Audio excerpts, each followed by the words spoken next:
Ayan. Ay, pagod naman. Ay. Oh, mamaya. Ang dami nating babayaran. Projects. Hindi ko na napipili yung scholarships natin. Scholarship pa ba yun? Ayan. Tara, mga tayo para may baon tayo bukas. Sige na. Halika na. Ano ba yan? Dapat palagi tayo masaya. Tara na. Sige na nga, halika na. Okay, bis na tayo. Sige. Tara, halika na. Tara. Halika na. Doon tayo. Tara, sige ba yan? Try natin, kaysa wala, di ba? Madali na. 1, 2, 3, go. We wish you a Merry Christmas. We wish you a Merry Christmas. We wish you a Merry Christmas and a Happy New Year. Mamamas ko po. Mamas ko po. Magpatulog kayo! Balik na lang kayo next year! Tawad. Tawad! Thank you po.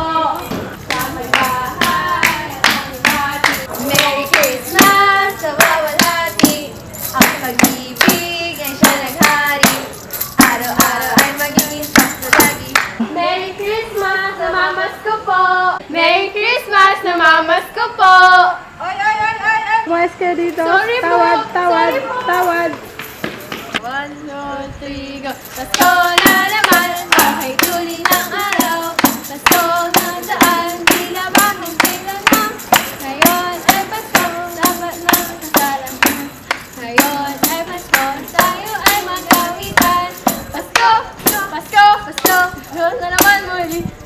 Merry Christmas na mamas ko po. Isa pa. Kaya natin yan. Merry Christmas na mamas.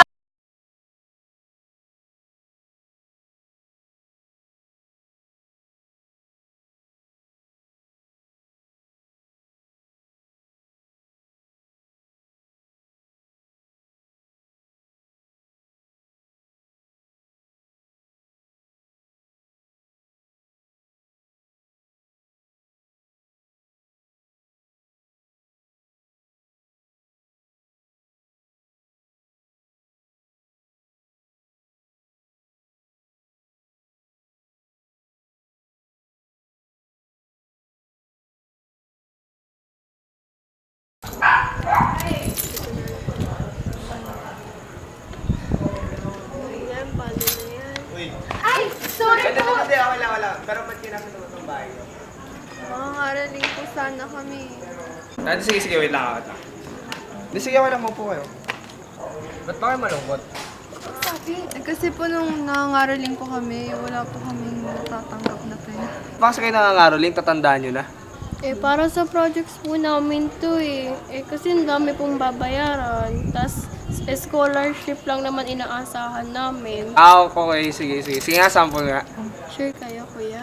Oo, bibigay ako. Tara, 1, 2, Natatayo, syempre.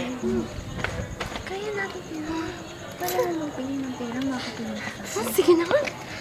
We wish you a Merry Christmas. We wish you a Merry Christmas. Okay, sige, sige. Okay na. Please. Sige, sige. Upo na lang uli kayo. Plano talaga sa atin. Kagidra pa nata tayo. Sige, bibigyan ko kayo since napas ka naman. Tsaka, huwag kayong panginahan ng loob. Mag-try kayo sa ibang bahay kasi kung gusto nyo talaga or kung kailangan nyo talaga, syempre, huwag kayong panginahan ng loob dahil kailangan nyo nga. At tsaka, marami nang magbibigay sa inyo kasi yun nga hindi walang pasibigayan. O siya, sige, okay naman na kayo eh. Since nagkaroling naman kayo, eto, konting tulong para sa inyo. Thank you po. Grabe yung laki na binigay sa atin. Gusto mo i-try pa natin sa iba? Oo, di ba yun yung sabi niya? Tara, halika.